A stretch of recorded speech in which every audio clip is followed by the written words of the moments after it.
السلام علیکم ناظرین و سامعین، آج ہماری گفتگو کا مرکز حضرت سعید بن مسیب رضی اللہ تعالیٰ عنہ کی زندگی کا ایک عجیب قصہ ہے۔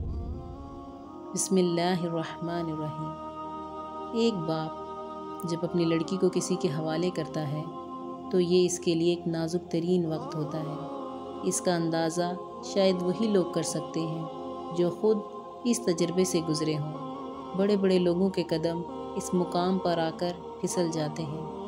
ان حالات میں بظاہر ناممکن معلوم ہوتا ہے کہ ایک باپ اپنی لڑکی کے نکاح کے لیے امیر کبیر شہزادے کے بجائے ایک غریب طالب علم کو پسند کرے۔ موجودہ زمانے میں اس کا سوچا بھی نہیں جا سکتا، مگر تاریخ کا ایک ایسا دور بھی گزرا ہے جب یہ ناممکن چیز نہ تھی بلکہ وقوع پر آئی تھی۔ سعید بن مسیب رضی اللہ تعالیٰ عنہ ایک جلیل القدر تابعی گزرے ہیں۔ وہ حضرت عمر رضی اللہ تعالیٰ عنہ کی خلافت کے دوسرے سال مدینہ کے ایک صحابی کے گھر میں پیدا ہوئے اور 75 برس کی عمر میں اور 94 ہجری میں انتقال فرمایا۔ سعید بن مسیب رضی اللہ تعالیٰ عنہ کو بڑے بڑے صحابہ کرام سے فیض حاصل کرنے کا موقع ملا۔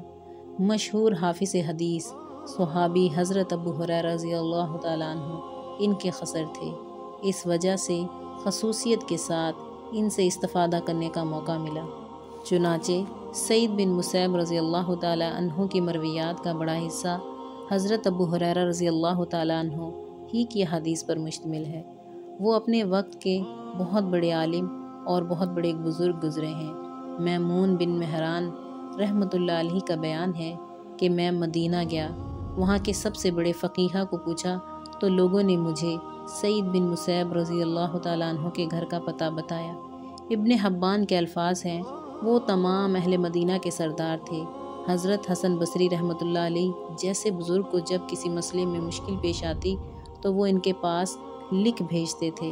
زہد و تقویٰ کا یہ عالم تھا کہ عبداللہ بن عمر رضی اللہ تعالیٰ عنہ نے آپ کے بارے میں فرمایا، اگر رسول اللہ صلی اللہ علیہ وسلم اس شخص کو دیکھتے تو بہت خوش ہوتے۔ نماز باجماعت کا اہتمام اتنا تھا کہ 40 سال تک ایک وقت کی بھی نماز باجماعت ناغہ نہیں ہوئی۔ مدینہ کی تاریخ میں حرا کا واقعہ بہت مشہور ہے۔ یہ واقعہ یزید اور عبداللہ بن زبیر رضی اللہ تعالیٰ عنہ کے اختلاف میں زمانے میں پیش آیا۔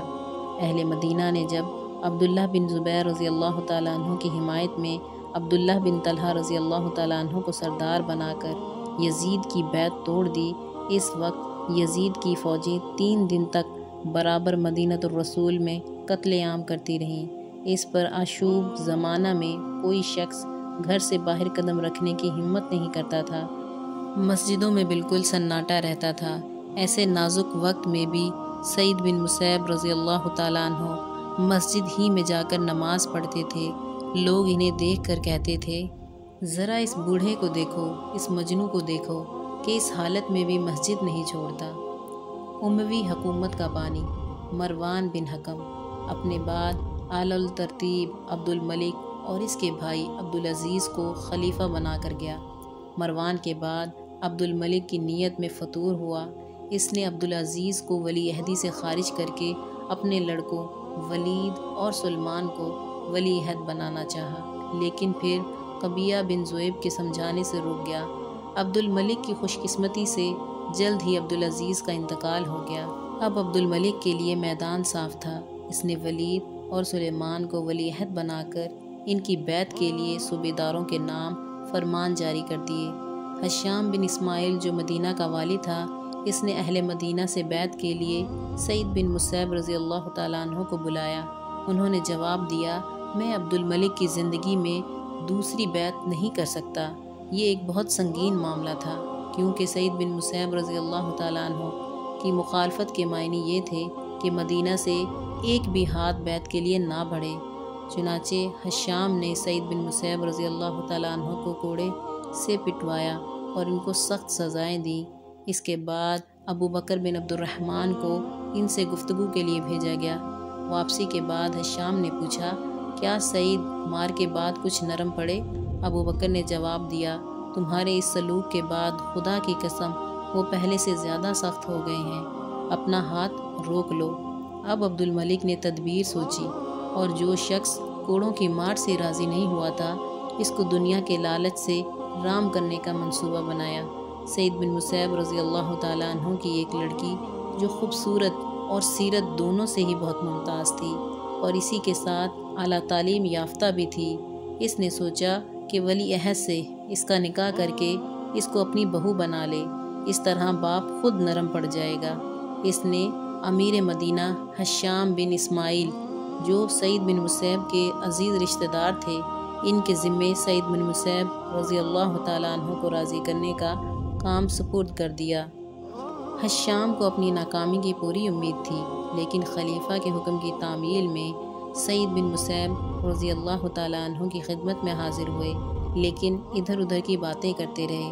اس کے بعد کہا، جیسا کہ آپ کو علم ہے، عبد الملک بن مروان نے اپنے دونوں بیٹوں ولید اور سلمان کے لیے عوام سے بیعت لینے کا ارادہ کیا ہے۔ بیعت لینے سے قبل امیر المومنین یہ بھی چاہتے ہیں کہ ولید کو اپنی دامادی کا شرف بخشیں۔ یہ سنتے ہی سعید بن مسیب رضی اللہ تعالیٰ عنہ کے چہرے کا رنگ غصے سے متغیر ہو گیا۔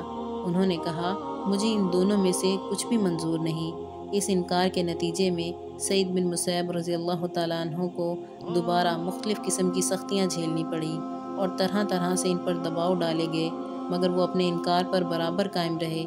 دوسری طرف یہ سوچتے رہے کہ کوئی مناسب رشتہ سامنے آئے تو لڑکی کا عقد کر دیا جائے۔ اس کے بعد قریش کے ایک گمنام اور غریب آدمی ابو ودہ سے اس کی شادی کر دی۔ ابو ودہ بیان کرتے ہیں، میں سعید بن مسیب رضی اللہ تعالیٰ عنہ کے حلقے میں پابندی سے بیٹھا کرتا تھا۔ ایک مرتبہ کچھ مدت تک حاضر نہ ہو سکا۔ اس کے بعد جب گیا تو انہوں نے پوچھا، اتنے دن تم کہاں تھے؟ میں نے جواب دیا کہ میری بیوی کا انتقال ہو گیا تھا، اس وجہ سے حاضر نہ ہو سکا۔ انہوں نے کہا، پھر ہمیں کیوں نہ تم نے خبر کی؟ ہم بھی تمہارے ساتھ اس غم میں شریک ہوتے۔ اس کے بعد جب میں اٹھنے لگا، انہوں نے کہا، تم نے دوسری بیوی کا انتظام کیا؟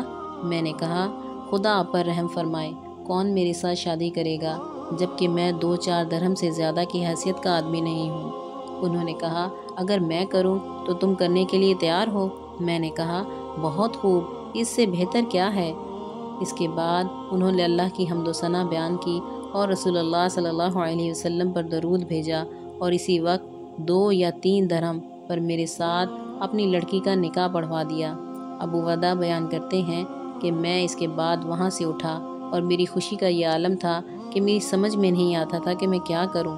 میں اپنے مکان پر پہنچا اور اسی فکر میں پڑ گیا کہ اب رخصتی وغیرہ کے لیے قرض کہاں سے لوں۔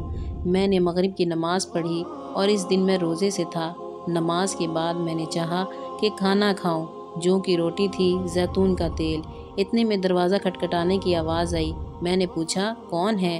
آواز آئی، سعید۔ میں نے کہا، سعید بن مسیب رضی اللہ تعالیٰ عنہ کو چھوڑ کر اس نام کے ہر شخص کو تصور کیا، لیکن سعید بن مسیب رضی اللہ تعالیٰ عنہ کو 40 برس سے اپنے گھر اور مسجد کے علاوہ کہیں نہیں دیکھا۔ اٹھ کر دروازہ کھولا تو وہاں سعید بن مسیب کھڑے تھے۔ ان کو دیکھ کر خیال ہوا کہ شاید ان کا خیال بدل گیا اور وہ تنسیخ نکاح کرانے کے لیے آئے ہیں۔ میں نے کہا، اے ابو محمد، جو حضرت سعید بن مسیب کی کنیت تھی، آپ نے کیوں زحمت فرمائی؟ مجھے بلا بھیجتے۔ میں نے کہا، نہیں، اس وقت مجھے کو تمہارے پاس آنے کی ضرورت تھی۔ میں نے کہا، پھر کیا حکم ہے؟ انہوں نے کہا، مجھے خیال آیا کہ تم اپنے گھر میں تنہا ہوگے، حالانکہ اب تمہاری شادی ہو چکی ہے۔ مجھے گوارا نہیں کہ تم تنہا رات بسر کرو اور یہ تمہاری بیوی۔ اس وقت ابن مسیب رضی اللہ تعالیٰ عنہ کی صاحبزادی ٹھیک ان کے پیچھے کھڑی تھی۔ انہوں نے صاحبزادی کو دروازے کے اندر کر کے باہر سے خود ہی دروازہ بند کر دیا اور واپس چلے گئے۔ اس کے بعد میں چھت پر چڑھ کر پڑوسیوں کو آواز دینے لگا۔ وہ لوگ جمع ہوئے اور پوچھا، کیا قصہ ہے؟ میں نے کہا، سعید بن مسیب رضی اللہ تعالیٰ عنہ نے آج اپنی لڑکی کا عقد میرے ساتھ کر دیا اور آج ہی اچانک وہ اسے میرے گھر بھی پہنچا گئے اور یہاں وہ گھر میں موجود ہے۔ لوگوں نے آ کر اسے دیکھا اور میری ماں کو خبر ہوئی تو وہ بھی آ گئی اور انہوں نے کہا، اس کو چھونا تمہارے لیے حرام ہے جب تک میں اسے حسب دستور 3 دن تک اسے بنا سوار نہ لوں۔ چنانچہ میں 3 دن تک رکا رہا۔ اس کے بعد اس کے پاس گیا۔ میں نے پایا کہ وہ بہت حسین و جمیل خاتون ہے، کتاب اللہ کی حافظہ، سنت رسول صلی اللہ علیہ وسلم کی عالمہ اور حقوق شوہری کو خوب پہچاننے والی ہے۔ ابو وادہ بیان کرتے ہیں کہ اس کے بعد 1 ماہ تک میں گھر پر ہی رہا۔ اس دوران میں حضرت سعید بن مسیب رضی اللہ تعالیٰ عنہ کا نہ کوئی حال معلوم ہوا اور نہ ان سے ملاقات ہوئی۔ پھر 1 ماہ کے بعد میں ان کی صحبت میں حاضر ہوا۔ اس وقت وہاں مجلس قائم تھی۔ میں نے سلام کیا، انہوں نے سلام کا جواب دیا۔ اس کے بعد کوئی بات چیت نہ کی، یہاں تک کہ لوگ مسجد سے چلے گئے۔ اس کے بعد جب میرے سوا کوئی نہ تھا تو انہوں نے مجھ سے پوچھا، تمہارے ساتھی کا کیا حال ہے؟ میں نے کہا بہترین حال ہے۔ انہوں نے کہا اِنَّ رَبَاكَ شَيْئًا فَلْعَسَا، یعنی وہ کوئی ناپسندیدہ حرکت کرے تو اس کو مارو۔ پھر میں گھر لوٹ آیا اور یہ سعید بن مسیب رحمۃ اللہ علیہ کی لڑکی تھی، جس کے لیے خلیفہ عبد الملک بن مروان نے اپنے لڑکے ولید کا پیغام دیا تھا۔ جب تک اس نے اس کو ولی عہد بنا لیا تو سعید بن مسیب نے شہزادہ ولید سے رشتہ کرنے سے انکار کیا، جس کی وجہ سے عبد الملک سعید بن مسیب رحمۃ اللہ علیہ کے پیچھے پڑ گیا، یہاں تک کہ سخت سردی کے دن میں انہیں کوڑے سے پیٹا گیا اور ٹھنڈا پانی ڈالا گیا۔ جزاکم اللہ خیر۔ السلام علیکم ورحمۃ اللہ وبرکاتہ۔